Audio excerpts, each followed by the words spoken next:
malam sebelum Tuhan Yesus ditangkap, ia berdoa kepada Bapanya yang ada di surga semalaman. Ia tahu bahwa itu adalah malam terakhirnya pada saat itu. Ia berdoa dan ia mencurahkan seluruh hatinya kepada Bapanya serta menyerahkan diri kepada Bapa. Setelah Yesus selesai berdoa, ia bertemu dengan para muridnya.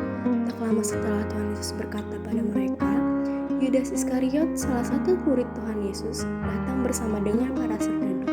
Sempat terjadi kericuhan dan para muridnya berusaha untuk menghalangi para serdadu itu mendekati Yesus.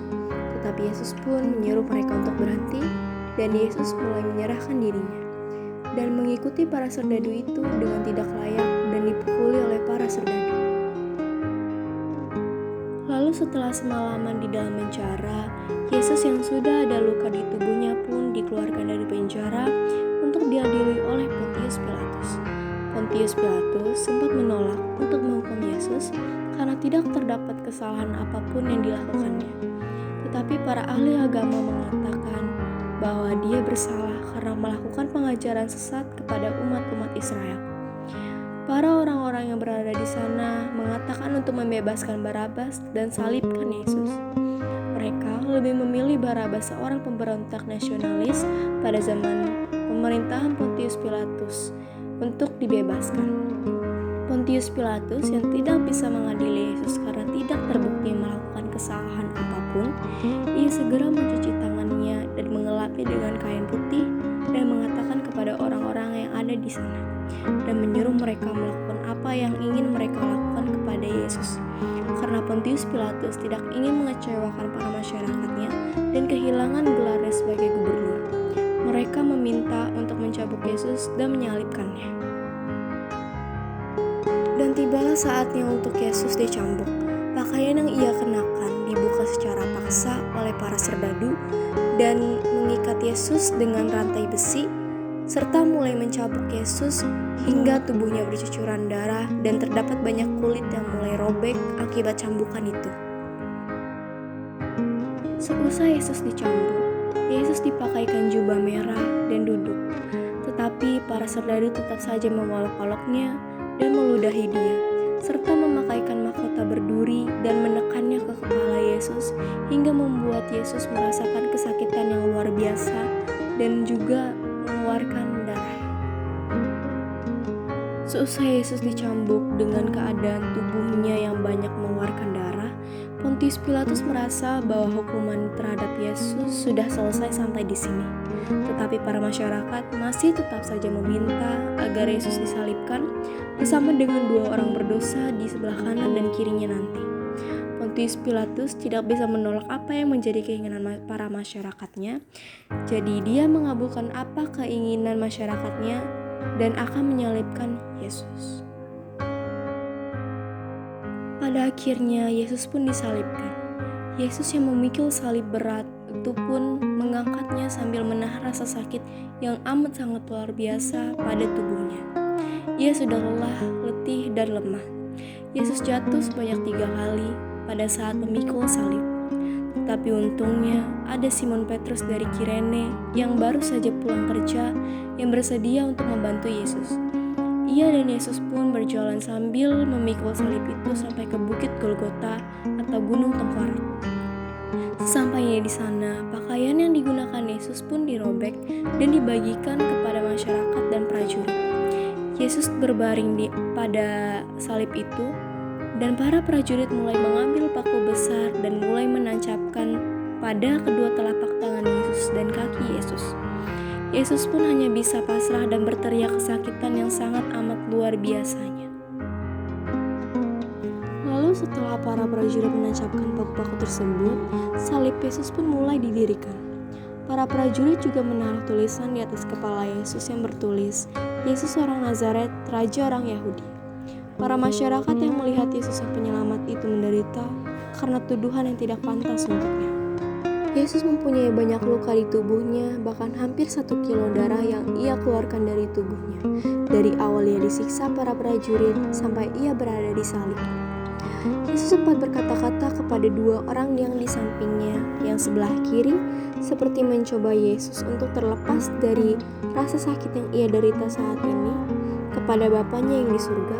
Tetapi sebelah kanan Yesus pun mengakui bahwa ia memang bersalah dan berdosa, tetapi Yesus bukanlah seorang pendosa, dan berkata Yesus tidak pantas menerima hukuman seperti ini, dan mengatakan kepada Yesus supaya ia tidak melupakannya dan segera membawanya ke surga bersama-sama dengan Yesus. Yesus pun berkata bahwa ia tidak akan pernah meninggalkannya. Selama beberapa jam ia berada di sana, Yesus pun merasa sangat haus. Salah satu prajurit memberikannya anggur pada suatu kain, lalu ditancapkan ke tombak dan diberikan kepada Yesus. Yesus pun meminumnya sedikit. Bahkan sebelum kematiannya, Yesus sempat berkata kepada Bapanya yang di surga, Eli, Eli, lama sabachthani, yang memiliki arti Allahku, Allahku, mengapa engkau meninggalkan aku? Lalu Yesus pun tidak bisa menahan rasa sakit yang ada pada sekujur tubuhnya, dan seketika itu juga ia menundukkan kepalanya dan mati di atas kayu salib. Lalu pada saat itu dunia menjadi gelap. Salah satu prajurit pun menusuk lambung Yesus dan menggunakan tombaknya, dan keluarlah darah disertai cairan putih pada tubuhnya. Prajurit itu pun mengatakan bahwa ia benar-benar anak Allah. Lalu satu tetesan air pun jatuh di tanah di bukit Golgota, seakan tangisan dari Bapanya yang di surga, lalu membuat tempat itu menjadi bergetar, dan jalanan menjadi terbelah, bahkan gereja pun ikut terbelah dua. Orang-orang pun takut akan apa yang terjadi. Setelah kejadian yang terjadi tadi, tak lama Yosef Arimatea meminta izin kepada Pontius Pilatus agar jasad Yesus diturunkan dari salib dan dimakamkan. Pontius Pilatus pun mengizinkan keinginan Yosef Arimatea untuk memakamkan Yesus. Yusuf beserta kerabat-kerabat Yesus dan ibu Yesus pun segera menuju tempat di mana Yesus disalib, lalu mulai menurunkan Yesus yang berada di salib, dan mulai menurunkan Yesus yang berada di atas sana, dan diletakkan pada pangkuan ibunya yaitu Maria. Maria pun menangis melihat anaknya yang harus menderita seperti ini. Setelah itu pun mereka membawa Yesus ke makam gua, tempat di mana Yesus akan diletakkan. Seusai Yesus dibersihkan dan diberikan kain putih, Yesus diletakkan di dalam gua, dan makam itu pun ditutup oleh batu besar. Yesus pun terbaring di sana. Dan pada hari yang ketiga, para perempuan yang datang untuk memberikan wangi-wangian kepada jenazah Yesus pun membayar untuk membuka batu besar yang menutupi makam Yesus. Lalu mereka masuk ke dalamnya, dan mereka terkejut karena jenazah tempat Yesus disalibkan sudah tidak ada. Setelah itu pun para perempuan yang didatangi oleh seorang malaikat membawa kabar bahwa Yesus telah bangkit dari antara orang mati dan akan pergi ke surga bersama Bapanya.